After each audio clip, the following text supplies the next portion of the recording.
Welcome back everyone, and it's time to go Balls D! Today we are covering Dragon Ball Super Chapter 78, which means it's that time of the month again. Yes! Yes! Yes! Yes! Yes! Yes!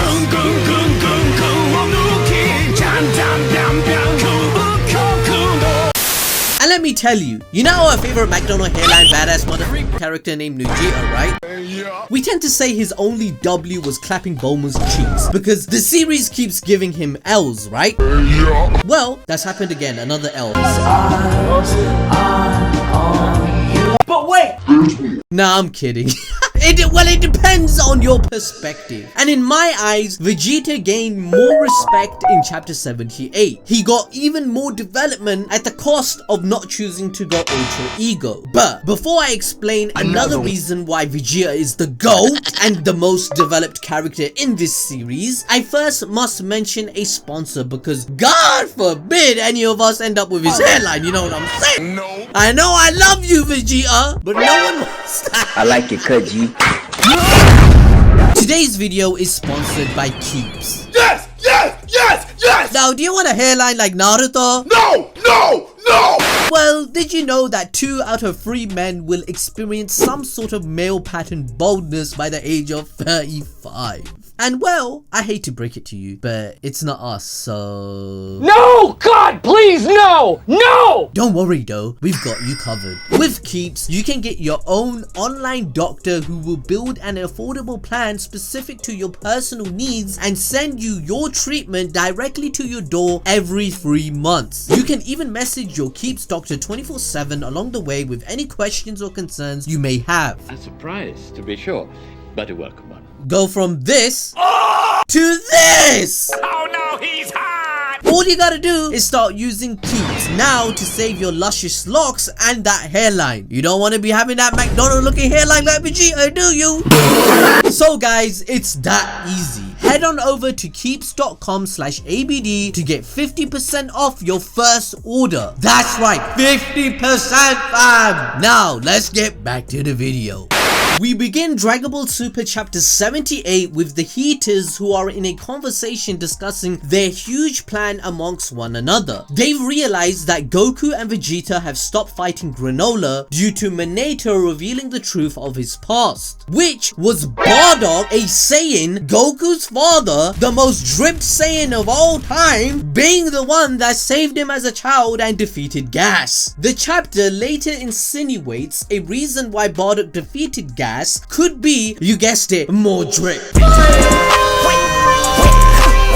Elek's main focus is getting his wish granted through the Dragon Balls, explaining to Gas how his wish will finally be fulfilled. And although Gas believes he is quite fine on his own, Elek insists to him that getting his wish granted is the only way for their goals to be achieved. This is due to the fact that they rely on Gas to be the main catalyst in completing their objectives. The scene then cuts to Granolah, who's still in disbelief after learning about what really happened in his past and how the Heaters were the ones who murdered his mother. He rightfully yells at Minato. I mean, why wouldn't he? Imagine not telling someone how their mother died their entire life and then making them go work for their murderer. Imagine your entire life was a lie and your anger is misdirected your whole life. Minato, you stupid guy. Granolah sacrificed his lifespan for this power. It's all your fault. I've made a severe and continuous. Shut the fuck up! Anyway, Minato tries to explain to Granolah that it was all for the safety of both of them, which is exactly what we said in the last Dragon Ball review a month ago. Vegeta then proceeds to ask Minato if Bardock actually defeated Gas, in which Minato confirms that he did. But Vegeta is curious about how this was possible due to him having the knowledge of Bardock being one of the lower class warriors. He wonders whether Gas was just that weak. But Minato says, don't ever look down on my man Bardock, Goku's father, because he's the original OG that gave birth to the GOAT, right? So Minato claims that no, he isn't weak at all, bitch. And just when he begins to open his mouth about what happened in the past, at that very moment, the sky turns completely pitch black.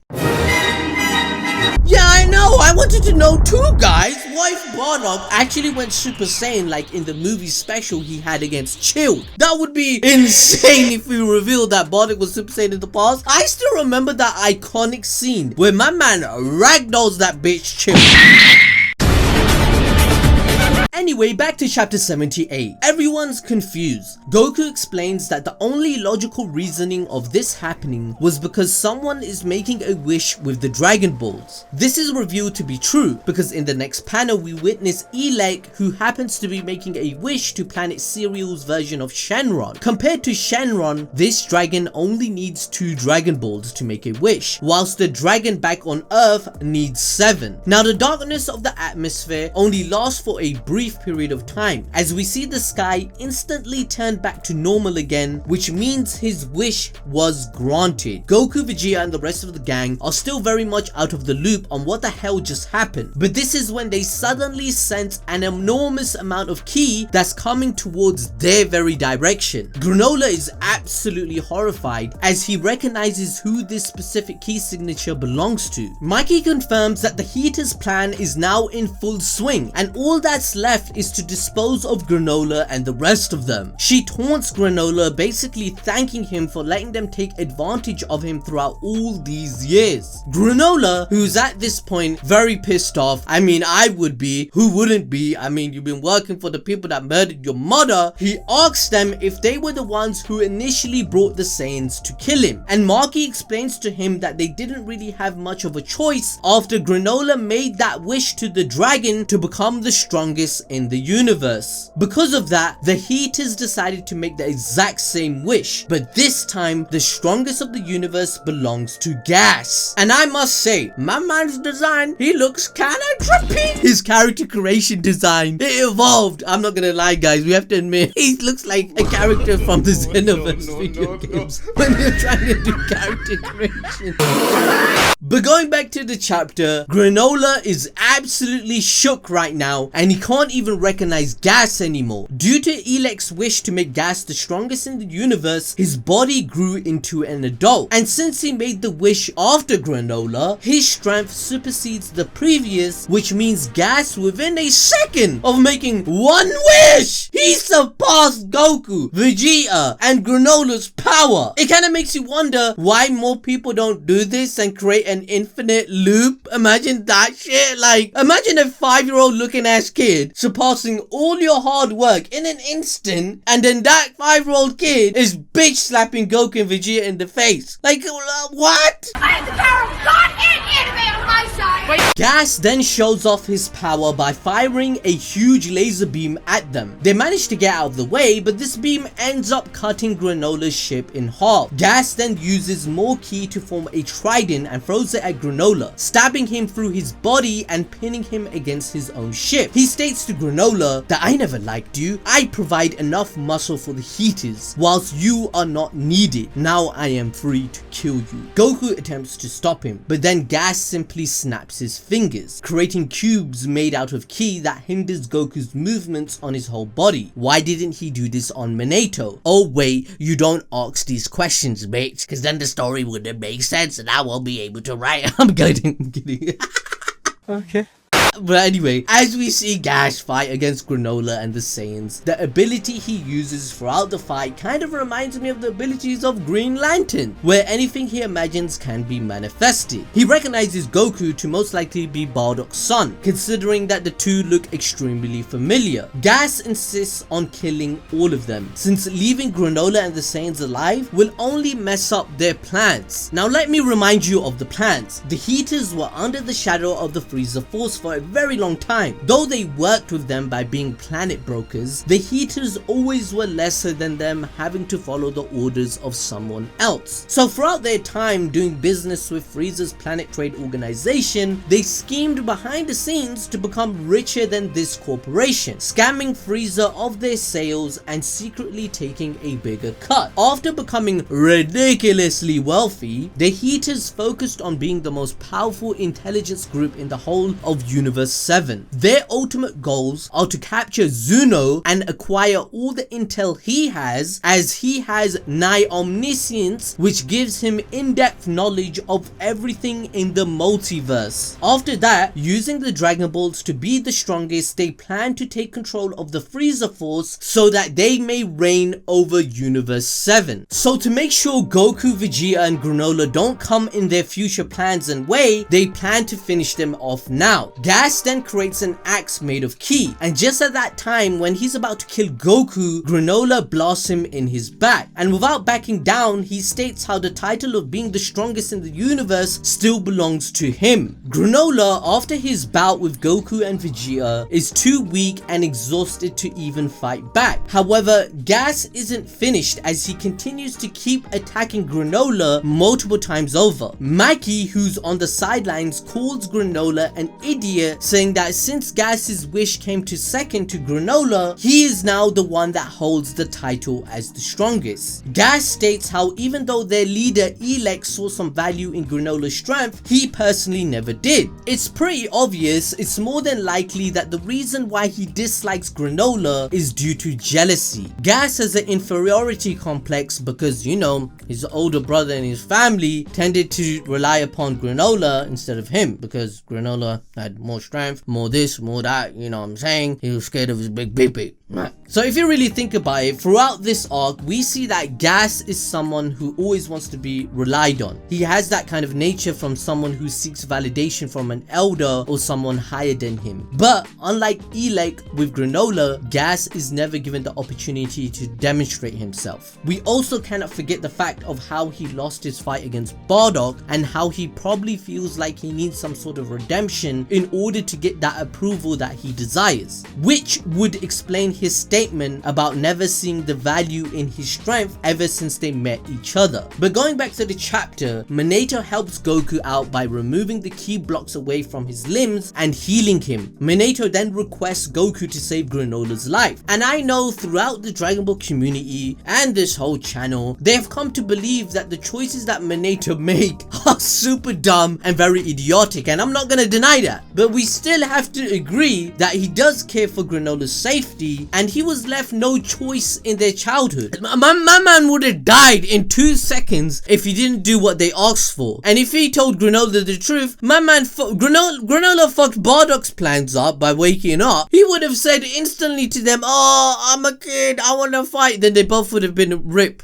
meme right there. Rip that bozo, smoking that pack. That's how fast they would have died, like instant ki blast, boom. So Granolah asks if Gas hated them so much in the past and their whole family was using them, why did they let them live? Gas explains that they would have killed them if they knew they had survived. However, they came to a point that killing them wouldn't matter anymore, as they discovered he had already made a name for himself as a bounty hunter and his planet had been sold with their profits being taken already. Elec had seen Granolah's potential and killing him would have most likely been a waste. We then cut to a flashback where we see a younger version of Granolah training in the woods practicing his archery skills. We see the part where Elec notices the potential in him and thinks about taking him in order for work purposes. Minato attempts to refuse this from happening, but Elec doesn't seem to be at least bothered or intimidated by him, as he reminds Minato about the fact that he killed Granolah's mother. He then forces Minato into keeping his mouth shut so Granolah doesn't find out and will be a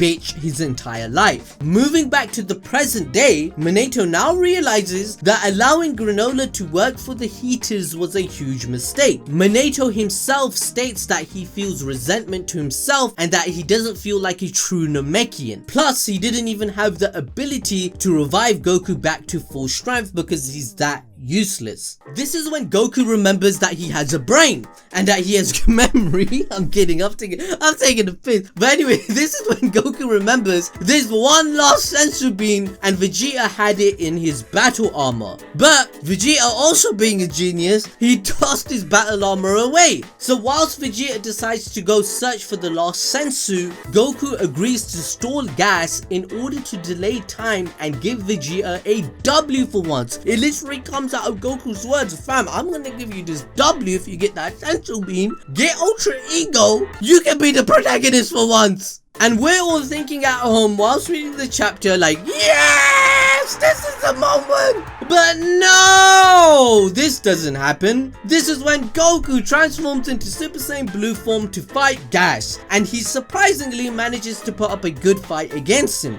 Well, kind of. Gas tries to stab him through the chest using a dagger made of ki, but Goku grabs the dagger and breaks it with his bare hands. Gas uses his ability to form other types of materials like shields in order to block Goku's attacks that are coming at him. But unfortunately, Goku's efforts still prove to be futile because at the end of the day, this is Dragon Ball, everyone! If your PP energy is more than the other person, it automatically means you're gonna start losing the fight because their power level is bigger. My man is the strongest opponent Goku has ever faced, and I must remind you, is with only one wish.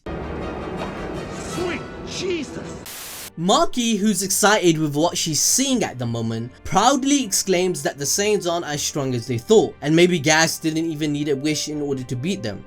Like what? Obviously, Goku is tired from fighting Granolah and can't use Ultra Instinct. But Oil realizes something, and that is Vegeta has disappeared. This is when we cut to see where Vegeta finally found the senzu bean that was stashed in his armor somewhere in the distance. The chapter makes our analysis from 2 months ago 100% true, and this is why it's so important to key blast that like button right now and smash the notification bell for the channel, because we're gonna cover Dragon Ball Super on a monthly basis. You don't want to miss out on our uploads, right? Remember, we said that Vegeta would be able to relate with Granolah and his suffering, as he himself is looking into a mirror with his character. He too wanted to seek power when he went to Earth for the idea of revenge, but after finding love with those he cares for, he gained a greater purpose, and that's what he's going to try to teach Granolah with this fight. Now, depending on your perspective, you might be angry that Vegeta doesn't get to become Ultra Ego again and defeat Gas, but another side of people will be happy that he gets even further development that proves he's the best character in the series.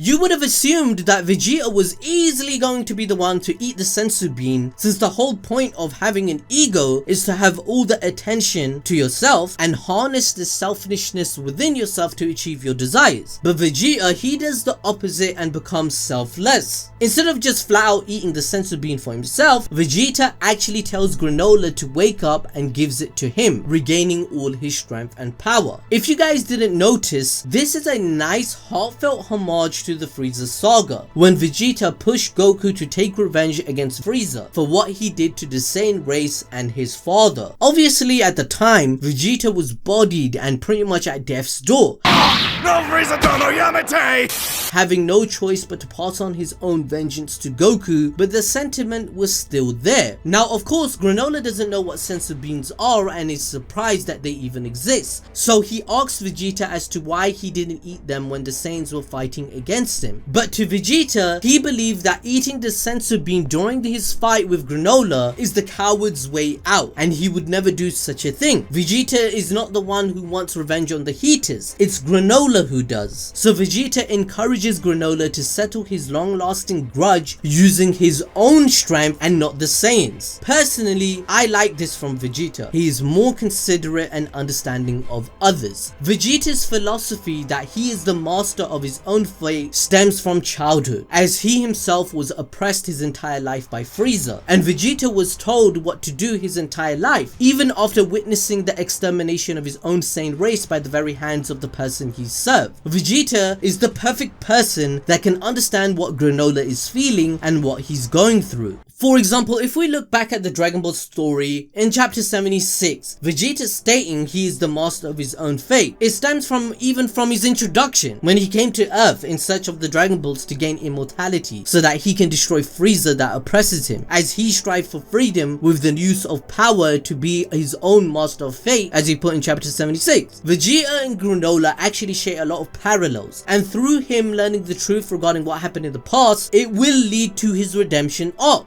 Granolah, much like Vegeta, strives for power to gain freedom from his own hatred and pain. Initially, he wants to enact oppression and revenge upon the Saiyan race that once did it to him, but he isn't solving the core issue within himself, which is love and those you care for. Rather, he was spreading a vicious cycle, which chapter 76 perfectly portrayed. Remember in that chapter, Vegeta questioned Granolah whether he thinks he survived all this time all for the sake of revenge. Is there nothing more to life than that single goal? This is the beginning of Granolah's redemption, as I said, by a Saiyan showing him kindness just like Bardock did in the past, saving him as a baby, making the story come full circle, which leads to Granolah understanding that an entire race shouldn't be judged based upon the actions forced upon by others and, you know, stupid things like that. Granolah can make a difference for greater good with better reasoning rather than selfish desires. He has to save them and the entire universe that the Heaters plan to take over. That's my analysis and thoughts for this month's chapter of Dragon Ball Super. Make sure to join me next time. Check out Keeps, that sponsorship if you want to save your hairline, and I'll see you guys